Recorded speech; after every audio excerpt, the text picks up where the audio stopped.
Welcome everybody to tonight's VVE presentation, Virtual Vocational Exchange. We're very lucky tonight. We've got Penny Vos coming from Cooma in Australia, and Penny is a teacher and she's also a passionate Rotarian. She's got 2 Rotary projects in Goma in the DRC Congo, and Penny, I think, will be splitting the presentation into 2 parts. So she might talk about the teaching, and then if you'd like to ask some questions on the teaching, that'd be a good chance. And then after that, she'll talk about her Rotary projects. Well, thanks. Thank you, Doug. And thank you, everybody, for coming tonight. I'm Penny Vos from the E-Club of Greater Sydney, and I've been a teacher for nearly 40 years.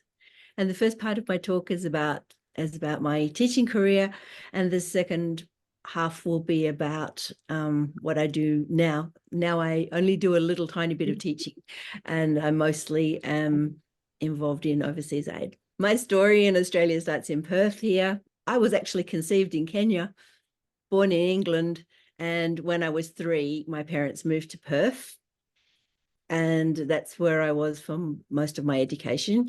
When I was first a teacher, I was teaching down here in this green forest at the bottom. It's called Manjimup, down in the south of WA. And now I live across the other side of the country here, close to Canberra. So my story goes across the country like that. This is my little granddaughter now, which is part of my life now. But when I finished school, I thought I would like to be a lawyer at first. And in Australia, you have to do a year of anything you want to do at university, and then if your scores are good enough, you can go into studying law. But I did that, and I really enjoyed the first year of uni. But and I got a good enough score to do law. But by the time came, I had changed my mind, because it was apparent that I was probably going to live in the countryside, and I thought that being a lawyer was probably not going to work so well out there. So I decided I would follow in my dad's footsteps and be a teacher. So my first teaching job was down here, like I said, in the forest. There's me and my young husband in the forest. This is our crazy forest house, and that's my very first class of students in high school. If I was wearing school uniform, I don't think you could pick which one was me. This was a Catholic school. Oh, it was quite funny. When I first arrived, at university, I studied science. I've got a degree in biology, and I did get some good advice after I finished my degree. Somebody told me that if I do a primary diploma in education, that I would be eligible to teach primary or high school, whereas if I did a high school diploma, then I would be only able to teach in high school. I thought I would keep my options open, so I did the primary diploma. And so I had a science degree, and I expected to go and be the science teacher. And when I arrived in my first year of school, they said, "Oh, are you the new art teacher?" I said, No, I'm the science teacher. I'm just doing a little bit of art, because there was not a... And it turned out that although I had personally only done art to year 10, I had students who were in year 11, and they were expecting me to teach them art. So this was actually the beginning of quite a large section of my life, because I had to teach these children art. I had to learn how to draw myself. And I learned how to do that stuff, and I carried on being an art teacher for years and years and years, as well as science. So that was the first big jump for me in spreading out from being just a science teacher, which I would have expected to be, really. So they had us teach soccer and computers, and this was my home class, and it was good, and I liked it. My kids, at the end of the year, they had to sit an exam where if they failed that drawing exam, that still life, that they, no matter how well they did in history and theory and stuff like that, if they failed that still life, they would just fail the year. But none of my children failed the year. They all passed. And so that was the beginning of a new phase of life for me. Well, I did that for about 5 years. We were hoping to have some children would come along soon. They weren't coming along. So we got interested in adoption. Adoption in Australia is almost impossible, but we didn't mind if it was Australia or not. So as soon as I was 25, we were on the adoption list for a baby, and it took ages. In the meantime, I went to teach at a different school at East Manjimup Primary School. And one of the interesting things that I got to teach there was de bono thinking skills. He's an interesting man, and he has all sorts of techniques for teaching people to think better. Not so much, he says that the problems in people's thinking is not so much that they are not logical or something like that. People think that you have to be more critical in your thinking and that will make it better, but rather that people think too narrowly. And so his teaching techniques are mostly about making sure that you have thought about all of the things that you need to think about. So this court thinking program is the one that I used at East Manjimup School a lot, and later on in other schools, and also this 6 thinking hats technique. And I think that the world would be a much better place if more schools taught these things. I think it would be lovely if we could say to our politicians, show me you're working. You've come to a conclusion there, but I don't think you've thought it through properly. Show me how you have thought it through properly. It would be great. And if we really expected our politicians to be able to show their working and say, yes, you're right, it has disadvantages, but also there are these advantages, and we've found these ways of getting past it, and they could really explain it. Just imagine how much better that would be than what we have. I really believe in this, and I hope that future teachers will also be teaching thinking in schools. Another thing that happened at this school, which was a bit unusual, is I was teaching science at this primary school. In most primary schools, most primary teachers are not very confident about science. That's not what they came to schools to do. They came for the love of raising children or to teach them to read and write and do their sums. Science seems to be a little bit on the side, at least in Australia. It's not something that primary teachers are often very confident about. This school that I was at had an unusual attitude about that. They decided that since I had science qualifications, that they would use me throughout the school, and so that all of the classes would have me for science. It was really quite exciting because Western Australia had a very advanced curriculum at that time. It was all new and really well thought out, and it really deserved to have good materials designed to deliver that excellent concept. I did so much work to make a complete curriculum that would work for those children through all of the years of primary school, which is 7 years in Western Australia. After that, people said, oh, you've done all that work, you should publish it. I thought, yes, I will try that. And I thought of the first publisher I could think of, which was Ashton Scholastic, and I sent my work to them. I said, I did this work, do you want to publish it? And they said, no thanks, try Macmillan Australia. So I did try Macmillan Australia, and lo and behold, they did publish it. So these books were the first books that I ever published. They were done in large numbers. That was a bit of an adventure and a new thing that happened for me at East Manjimup Primary School. Then we flunked the adoption test because I got pregnant. So this is my first baby, Amy. Then I was teaching at Little Quinninup School. This one is a tiny, tiny school. I had the K-2 class, which is the very smallest children. There were only 6 children in my class.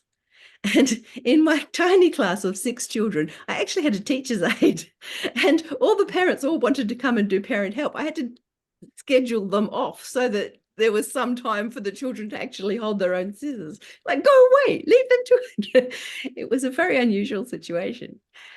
And at that school, I was thinking, look, hey, if I'm not giving the perfect education to these children, I don't know why I'm not. Like 6 children and an aide, this is crazy. So I started thinking about what is the perfect education, as a matter of fact. Doing a bit of reading and poking around, because I've got a baby now, you see, so I've got a stake in this as well as a professional stake. I decided that I think Montessori education is the best. That is a style of education which is mostly to do with understanding that children want to learn and become more and more capable as they grow, and that they have their own natural attachment to the learning process, so that they want to learn for as long as is right for them. And maybe that's longer or shorter than somebody else.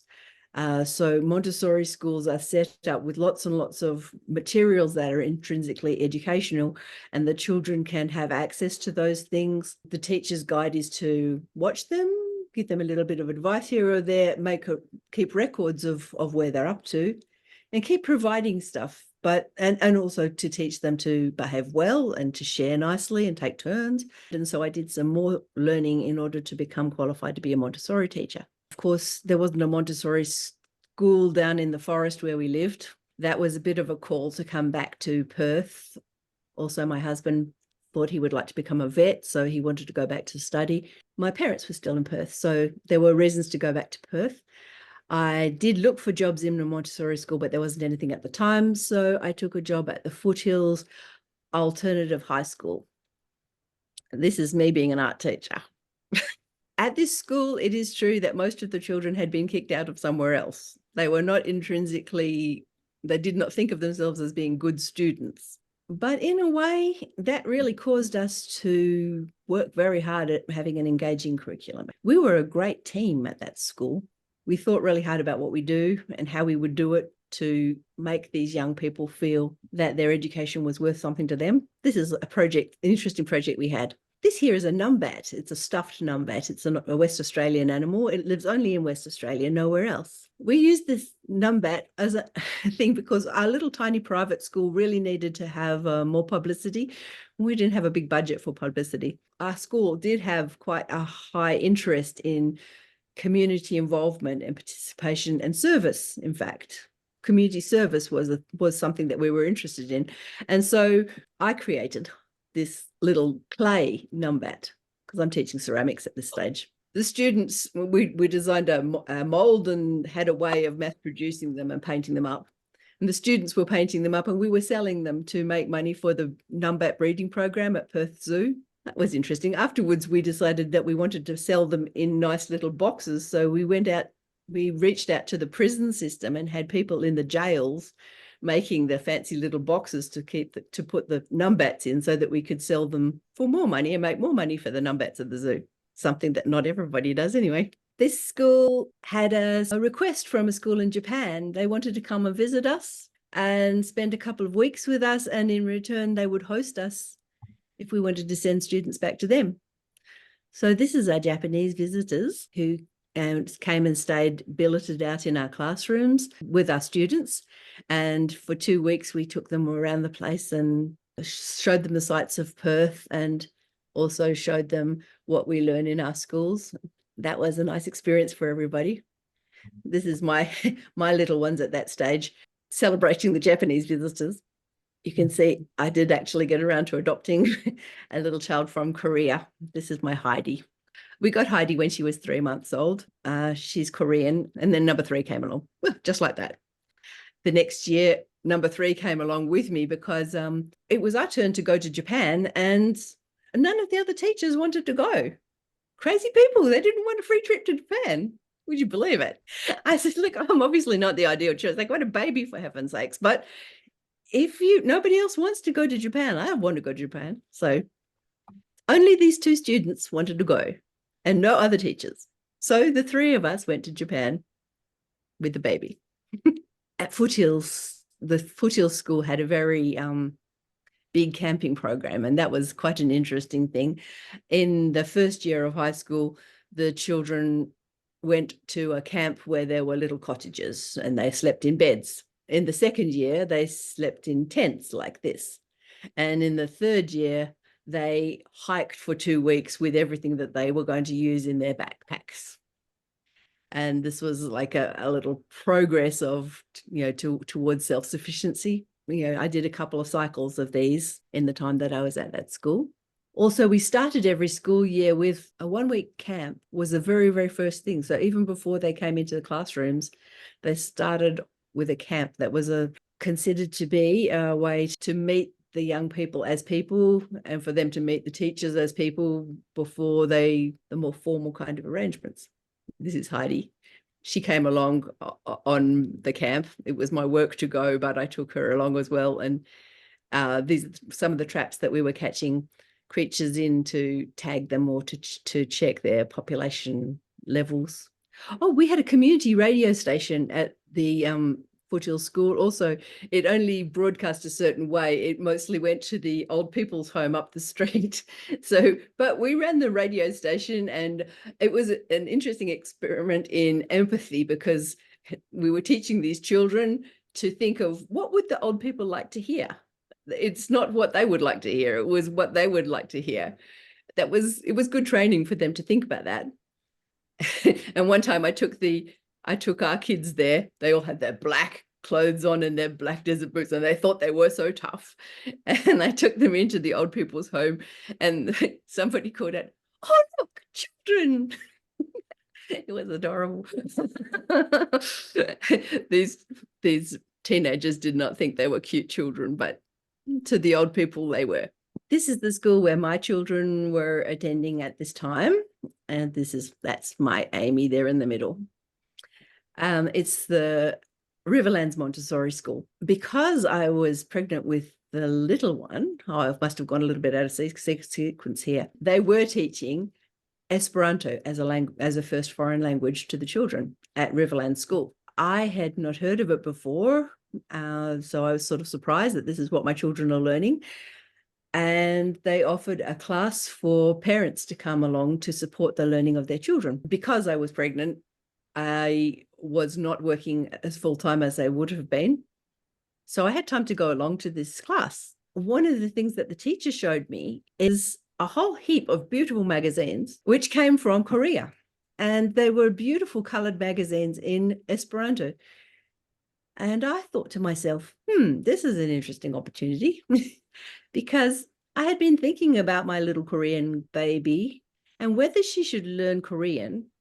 But Korean, is a really big obligation. It's a very ambitious thing to think you're going to learn Korean and teach it to your child while I'm working full time, and I felt like that was a bit much, really. But when we were in Korea picking her up, we realized that people in Korea do not speak English. They really don't. So I had thought that I would like to take her to Korea when she was 11. And I thought, it's not really the trip I have in mind for her, to just go to hotels and talk to hotel people. And learning Korean seems to be too much of an investment. But learning Esperanto seemed like, hey, if we can learn Esperanto and go to Korea and talk to people there and go to houses and meet real people, that's what I'd like to do. So I learned Esperanto. It's a beautifully designed language to be easy to understand. Other languages are not designed to be quick for learning, but Esperanto is designed to be quick for learning. So I did. The following year at the Foothills School, our Japanese teacher left.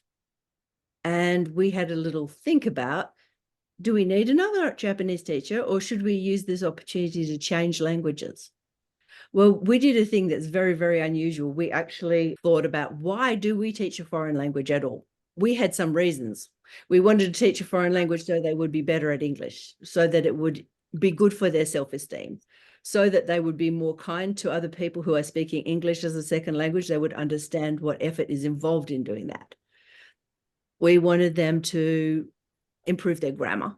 As a result of this, we decided that the best language that we could teach, we only had 300 hours to teach the children at another language. And 300 hours is not long enough to learn any language except for Esperanto, actually. So we did that. And the children were very, very enthusiastic. They even stayed after school so that they could talk to Swiss children in Esperanto. It was great. A very big, important thing that happened there. So the next year, it was my long service. I took my eldest daughter to Europe, and we used Esperanto to speak to people in various parts of Europe. And I went to the Universal Congress. There were 5,000 people there speaking Esperanto. So that was important to know that this is a real thing. And I carried on teaching Esperanto at school, at the next school that I was at as well. At the next school, they said, we're not really into teaching languages. We've had so many failures. So we want you, but we don't think that Esperanto is going to work, because I don't think it will, because we all hate languages here. And later on I said, can I teach just my class? They said, okay. If the parents hate it, it's on you. I said, no, okay, it's okay. So it was okay with my group. And then I taught the next group and the next group. So eventually we had the whole school learning Esperanto. Again, I became the Esperanto teacher throughout the entire school. And about that point, my marriage kind of fell apart. And I moved to the other side of the country. And on the other side of the country, I did do a little bit more teaching there. I tried to teach science in a Christian school, but that didn't go down very well at all because they wanted just to teach fairy tales at the same time, and it was awful. I didn't mind teaching art there, and I did get to teach Esperanto at this school. Eventually, I did take my 11-year-old Heidi to Japan and Korea, also using the Esperanto network. So we went from we landed in Osaka and went down through Japan, and then we crossed over to Korea and went back up to Seoul in people's houses. And so in that way, Heidi got to meet the people of her home country. That was a lovely experience. I lost a baby at this point. I was very, very sad. My little son, he died. I was so miserable. I actually went to West Africa, mostly thinking, should I adopt another child from Africa? Is that what I should do, since I'm all psyched up to be a mum again, and that just not happening. And so my eldest daughter, Amy, and I, we visited orphanages all throughout West Africa to see if that was what I should do. But actually, the orphanages were super duper well run, and these children were fine where they were. So that wasn't the answer, but it was an interesting experience. Later on, my youngest daughter, I was quite into teaching Esperanto at this moment.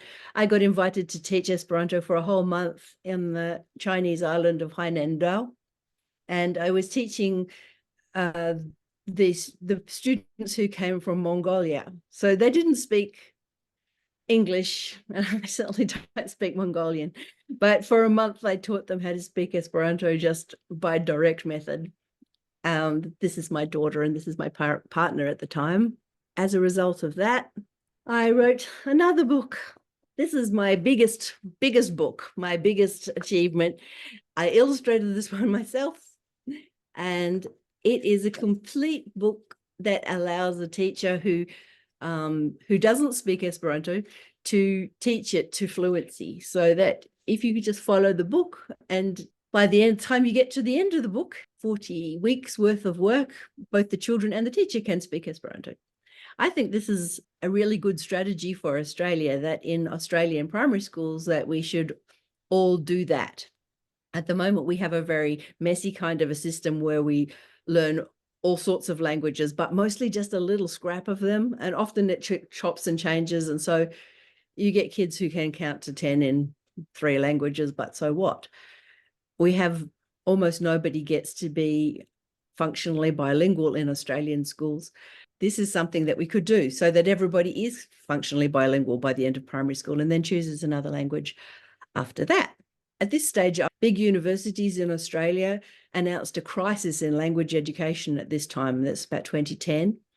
And they were calling for ideas. What can we do to solve the crisis in languages education? Because nobody here is learning languages. It's just so ineffective. And this was my solution to that problem. So I spent a lot of time writing the book, and then writing the other materials that went with it, and making a website that went with it.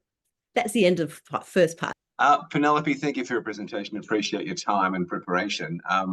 If we were to take one takeaway from your presentation for us to use in the work we do, what would you suggest that would be? Just engage with the ideas of things. Like, a lot of times we just kind of coast along and do things the way they are because that's just the way they are. But sometimes it can be so much more fulfilling if you think, why is it that way? How else could it be? Could it be different? could it be better? Because, well, that way, sometimes there are better ways, and Sounds do like it. sounds like you're saying challenge the thinking and Yeah. ask questions. Yeah. Sounds to me like you're saying, Penelope, that live on the edge. Life begins at the edge of your comfort zone. Maybe so. That's Yeah. a good way to put it.